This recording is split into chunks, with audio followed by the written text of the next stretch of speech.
Tirana në Athinë, nga puna në fasoneri në Kalvarin e Vuajtjeve në Athinë. Në bordelot e Athinës. E nisëm direkt më sa duket. Po, nuk më vjen turp ta pranoj, ndryshe nga shumë vite më parë që gënjeja, sot e pranoj. Nuk është se dalë mbaj flamurin kështu e ashtu kam bërë, por ata që më njohin e din, por dua ta din njerëzit se ç'bën një nën për të mbajtur fëmijën me bukë. Nëse do më kërkoj të shisja gjithçka, do e bëja. Më kërkuan të shisja trupin, e bëra. Vetëm një gjë. Familjes time, nënës time, vëllait, babait, nuk e kam thënë kur. Ata e dinin sigur në Athinë punoja pastruese. U bëra disa herë gati t'u thëja, sidomos kur nëna më thoshte eja se po të kërkon vajza, ç'punë është ajo që nuk vjen dot fare. Si t'ja shpjegoja që nëse ikja, një tjetër do ma zinte vendin. Në atë kohë kishte shumë konkurrencë. Ishin vitet vështira shumë. Ta nisim nga fakti që u bëre nën, sepse aty ndryshoi gjithçka apo jo. Pa. Sa vjet ishe kur u bëre nën? Unë isha 22 vjeç. Kisha mbaruar të lartën për anglisht, u dashurova dhe u martova. Vajza erdhi pa pritur, nuk e kishim bërë me plan. Si ishte jeta jote deri në momentin që vendose të ike në Greqi? Unë nuk vendosa të ike në Greqi nga qefi, se thash një ditë bukur hajde të iki. Askush nuk e do të puna të jetë. Asnjë, më besoni, po unë beta pa punë. Kur burri vdiq, nëna u përmbys gjithçka. Vajza ishte 3 vjeç. Në 97 burrin e kapi një plumqar, duke ikur në punë, ishte inxhinier.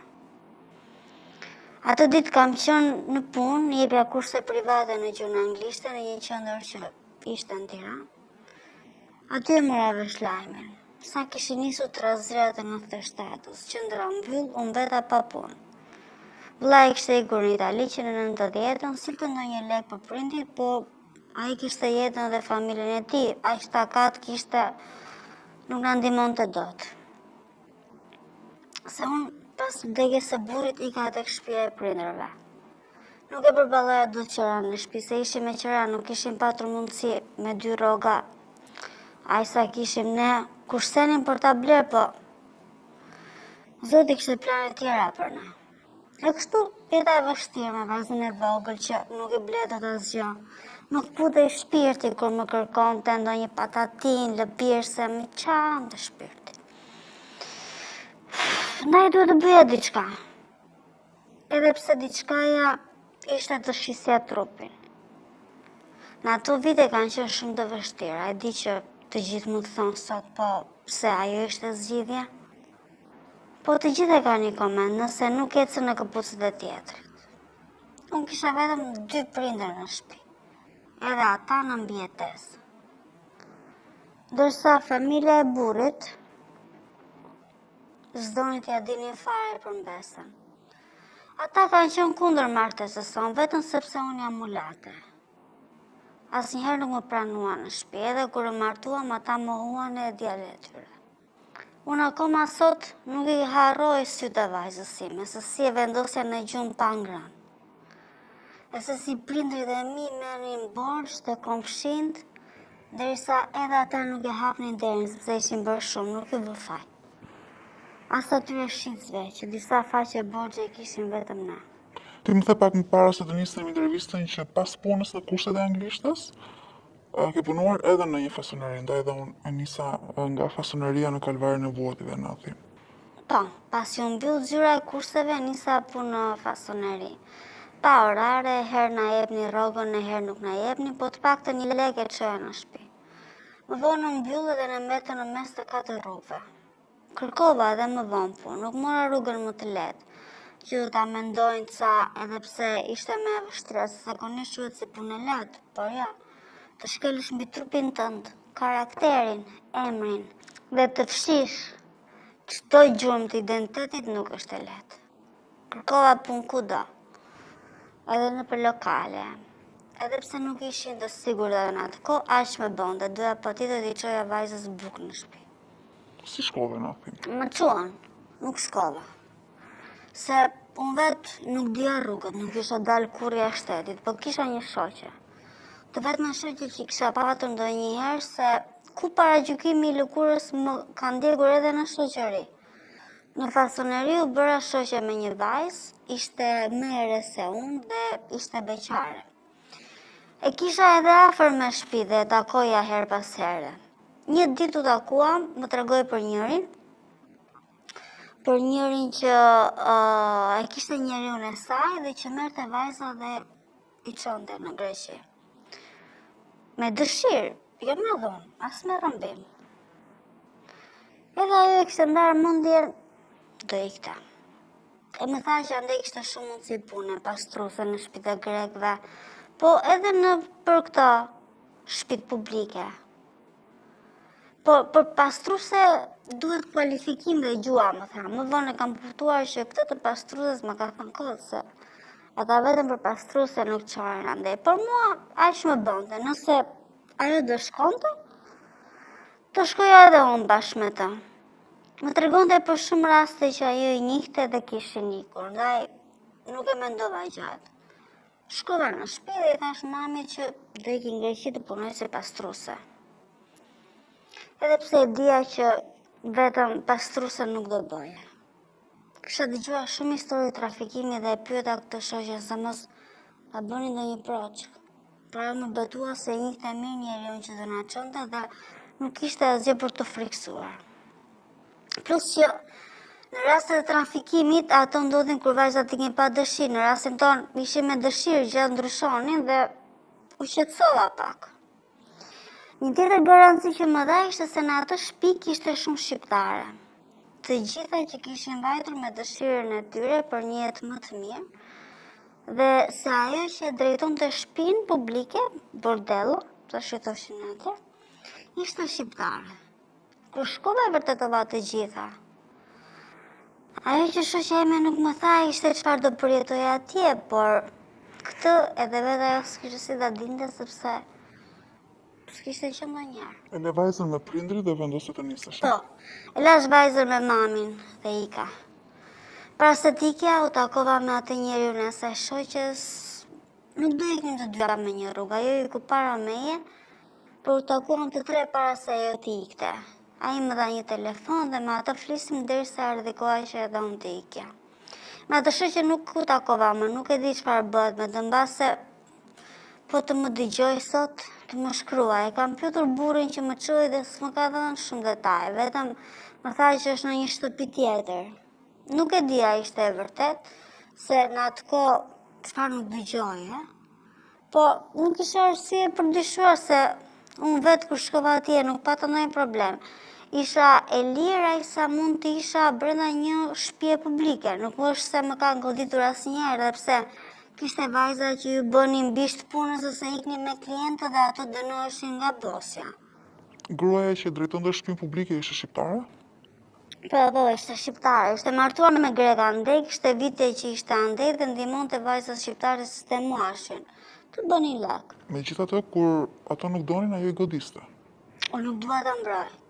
Po, në ato ambiente ashtu funksionon. Një herë që hyn nga ajo derë, ti nuk del dot më. Nuk zgjohesh dot një ditë të bukur, e të thuash, heq dorë. Që do thotë se ju mbanin pa dëshirën tuaj, edhe ky është një formë trafikimi. Jo, se nuk dua dalë të them, sa bukur atje, sa njerëz të mirë ishin, ata nuk kam ardhur këtu për të gjë. Patjetër që nëse ti zgjedh të bësh një punë të tillë, shtëpia ka rregulla, se edhe ata që marrin përsipër kanë kokën në rrezik. Në Athinë nuk ishte një biznes i njohur i rregull ligjërisht, ndaj patjetër që ata nuk donin që ti të bëje diçka që ti ekspozoje. Ata të mbronin ty nga kontrollet, nga ndonjë rrezik kthimi dhe normalisht ti duhet të respektoje shtëpinë e tyre. Si funksiononte me pagesat? Ishin me përqindje? Po. Si ndaheshin? Po ja, nëse më vinte një klient dhe merrja 51.000 drami, mua më jepni 17.000 drami. Në euro sa i bjen? Po, gati 150 euro merrnin për klient për një orë. Mua më jepni 50. Pra, 100 i banin ata? Po, 100 i banin ata. Po prap, ne nuk kishim para shumë lek, sa Kishte di që vinin për njërën mbi 4 klientë, ne jetonim aty, nuk ishin shpenzime tjera, ato që jepnin ishim fitime për ta, por edhe për ta mbajtur në ushqime. Lekët i çoje në shtëpi? Po, një. Çdo muaj çoj lekët në shtëpi. Flisja në telefon me ta, nuk i kam humbur asnjëherë kontaktet. Gjithmonë më ka lënë të flas, se jam sjell mirë. Më thej që para se të shkoje, kishe mësuar se në atë ambient kishte shumë shqiptare. Po, kishte disa vajza shqiptare, kishte rumune dhe 1-2 serbe. Sa vajza ishin në total? Po, nuk i kam numëruar se ne ishim me kate, ishte një godin 4 katëshe. Dhe përveç katit të parë që rinte Efendikoja, në të tjerat ishim ne. Mund të kemi qenë 15-20 vajza. A kishe bërë ti një pakt me ata që ishin në ngarkim sa kur do të largoheshe? Çfarë ndodhte nëse ti vendosje Talia? Po ta thash, patjetër që sot për nesër nuk e lë dot. Mund ta lësh, po duhet flasësh me ta, nuk mund të bëje me kokën tënde apo të flisje me klient që të ndihmonin të arratizeshe. Atëherë kishe keq punë. Kishte klient që vinin dhe provokonin, i sillnin ata që na provokonin. Me njërin kështu e kishim bërë. Ishte hequr si klient ai dhe e kishte pyetur nëse donte ta ndihmonte ta nxirrte prej aty. Ajo e shkreta, Serbia, kishte për një javë nuk ka marrë klient, as ka dalë nga dhoma. Kur doli kishte të nxirra kudo. Asi nuk pyeti për të, por në zë flisën dhe të gjitha e dini me kishim kuptuar që kishte të bënte me një klient. Ti nuk tentove asnjëherë të largoheshe? Ja. Pse? Si pse? Sepse isha me dëshirën time atje. Nuk më morën me zor, e më çuan. Të paktën, kisha një punë që i çoja lek mirë familjes. Kisha çuar shumë. Po, nuk isha asnjë moment të cilin mendoje Talia çdo gjë ishte aq mirë atje? Po, kishte si nuk kishte se mos dukem sigur, erdha ta tregoj këtë histori si një gjë të bukur shumë. Po, ashtu duket në pamje të parë, nëse ti vijon e justifikon sjelljen e tyre kundrejt vajzave të Jo, tjera. unë nuk dua ta justifikoj asnjë, po ç'do të them unë ty? Se edhe nëse nuk na rrihte Efendikoja, na rrinin klientët, sepse ashtu ju vinte. Dhe ti sërish nuk dojë të largohesh nga ai vend. Po, nuk kisha zgjedhje tjetër. Shika, unë erdha sot këtu, jo të më bësh moral, atë po të më bëhet një gjyq publik, okej? Edhe erdha e vura maskën sepse kam një familje që dua të ruaj, po për gjykimin dhe para gjykimin e njerëzve s'më bën përshtypje. Unë jam mësuar, kam lindur me një ngjyrë lëkure që njerëzit largoheshin sikur të kisha zgjepen. Edhe fëmia im, prej meje, ka vuajtur edhe në kopësht, edhe në shkollë, nuk e merrte njëri përsipër se i thoni e ke mama Jevk. Tani, ti më thua që unë aty jetoja si zonjë, nuk doja t'ikja se isha e lumtur atje. Jo, unë nuk e thash. Po e the. Ndaj, unë e thash në fillim që atje nuk është fush me lule, ama unë nuk kam dashur të iki se ku do shkoja, ku do t'i fitoja ato lek. Kush do marriste vajzën? Kur ajo mbyll, se patëm probleme me ligjin, unë nuk u ktheva të kërkoja punë në një bordello tjetër. Se nëse do kisha shkuar në një bordello tjetër, atëherë mund të më thoni që më ka dashur vetë të punoj atje. Shiko, unë nuk thash asnjëherë nga këto. Ajo që ne mundohemi të bëjmë në podmaska, por edhe në maska është të kuptojmë një tjetër qasje. Një tjetër realitet përmes atyre që e kanë jetuar dhe ajo që dua sonte të kuptoj nga ty është se si ke mundur të jetosh, të mësohesh me një realitet të tillë, atje të mos kesh dashur ta lësh në një moment. Nuk e kam thënë që e ke shijuar, dua të kuptoj çfarë realiteti është ai brenda një shtëpie publike që dikush e zgjedh me vullnet të lirë dhe nuk do të largohet pavarësisht rregullave strikte dhe dhunës. Lekët, që fëmia yt ka për të ngrënë, që fëmia yt ka për të veshur, që nuk do t'i mungoj asgjë. Kjo është arsyeja. Okej, si silleshin klientët me ty? Po kishte nga të gjithë. Grekët silleshin shumë keq me ne shqiptarët, kishin ca zakone të çuditshme, na lidhnin, na rrihnin gjatë aktit, ndërsa shqiptarët me ne ishin të mirë. Të tjerë plot. Kishte nga ata që kërkonin lekët mbrapa sepse nuk kënaqeshin, por ne nuk merreshim me këto gjëra, merreshin Efendikot. Do më pyesësh a e shijoja? Jo, Po ta them unë. jo, po, nuk do del fare atje. Po, mund të jetë një pyetje nga publiku. Ja, ta them, nuk e kam shijuar asnjëherë. Sa herë e vija kokën në jashtëk dhe qaja ka fsheja veten edhe mendoja edhe sa, o zot. Pastaj flisja me vajzën, ajo më jepte shumë forcë. Fëmia është e shtysë e jashtëzakonshme që të bën të mendosh e të bësh gjëra që nuk e ke menduar kurrë në jetë. Për të do e bëja gjithçka, prap, të njëjtën. Për të, po. Pasi shtëpia publike u mbyll, çfarë ndodhi me ty? Më kthye në Shqipëri. Nga konsullata më sollën në Shqipëri, se ne nuk kishim asnjë dokumente dhe kur u mbyll ne mbetëm në mes të katër rrugëve dhe na kthyen këtu. Por të paktën lek nuk kisha, se shumë vajza e mblidhin lekët dhe i mbanin në dhomë, unë jo, i sillja të gjitha. Dhe kur erdha prindrit e i kishin ruajtur lekët, se prindrit bëjnë ekonomi më shumë se ne. Dhe kur erdha nuk e kisha më atë stresin, o bobo me çfarë pune do merrem që siguroj vajzën. Se deri diku kisha krijuar një bazë. Sa u ambientova pastaj 5-6 muaj dhe kërkova punë prapë si mësuese e gjuhës angleze, nuk çava dot, se duhet jepja lek. Fillova si përkthyese, por nga e folura çaloja pak se edhe nuk e kisha praktikuar fare. Më pas gjeta një punë në recepcion në hotel dhe nisi të më pëlqente hoteleri turizmi, e nisa si recepcioniste, pastaj bëra një kurs dhe tani jam në fushën e turizmit. Bashkëshorti yt e di të kaluarën tënde? Po e di. E ka ditur që në fillim dhe mi ka qëndruar shumë afër në këtë pjesë, sepse në fillim e kisha shumë të vështirë. Bobo, po ta marri vesh njeri e të tjerë, ai më ka dhënë forcë. Edhe sot, ai është pas kamerës, është me mua kudo. Nuk i kam pësur asgjë.